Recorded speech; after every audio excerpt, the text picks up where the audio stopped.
वालेकुम दोस्तों, कैसे हो? उम्मीद है ठीक ठाक होंगे। दोस्तों आज हम आपको बताएंगे कोजी कुत्तों की आड़ में लोगों को किस तरह बेवकूफ़ बनाया जाता है। कुत्तों के जरिए चोर और डाकुओं को पकड़ाने में फिल्मी कहानियों में तो हो सकता है, लेकिन इनका हकीकत से कोई ताल्लुक नहीं होता। इसीलिए कुत्ते के नाम पर पकड़े गए मुलजम को अदालत मुलजम नहीं मानती।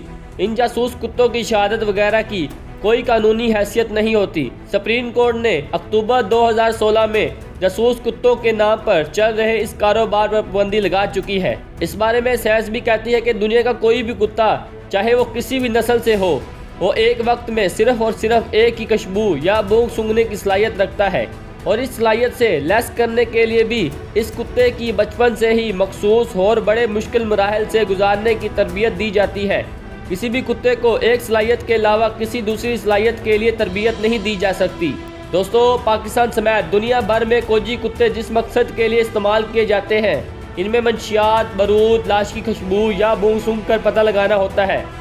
जिस कुत्ते को मंशियात या बारूद की बू सूंघाने की ट्रेनिंग होती है, वो लाश की बू नहीं सूंघ सकता। मतलब ये है कि एक कुत्ते के पास सिर्फ एक ही महारत होती है।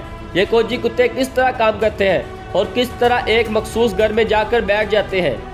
होता कोई यूँ है कि डग सेंटर माले मकान राब्ते पर इन मुतासर खानदान के जुर्म की तफसीलात पूछते हैं। साथ ये भी पूछते हैं कि आपको अपने इलाके में जिन चंद लोगों पर शक है, इनके नाम और घरों के पता बता दे। ये नाम और पता बताने पर वो इनके घरों में से एक घर को मुंतखब कर लेते हैं, जिसका कि ज़्यादातर मुद्दई को नहीं बताया जाता। इस गैंग के लोग आपस में ये तय कर लेते हैं कि कुत्ते को इस घर में लाना है। मुद्दई को किसी पर भी शक ना हो तो ये गैंग वाले बातों ही बातों में अहले इलाका से कुछ ऐसे घर वालों की तफसीलात ले लेते हैं जिनकी मोहल्ले में मशहूरी अच्छी नहीं होती या फिर वो गरीब होते हैं।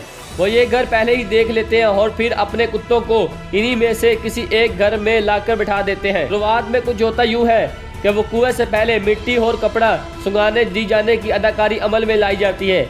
इसके बाद ट्रेन कुत्तों की लंबी रस्सी अपने हाथ में ले लेते हैं और फिर कुत्ता मुजरिम पकड़ने निकल खड़ा होता है। फौजी कुत्ते मखसूस लफ्ज बोलने पर दाएं मुड़ जाते हैं। एक मखसूस लफ्ज बोला जाए तो ये बाएं मुड़ जाते हैं और एक मखसूस लफ्ज बोला जाए तो सीधे चलते रहते हैं। और इसी तरह एक मखसूस लफ्ज बोलने पर फौरन जिस जगह हो वहीं बैठ जाते हैं। ये मखसूस लफ्ज क्या है? काम करो के लफ्ज पर यह कुत्ता सीधा चलता रहता है।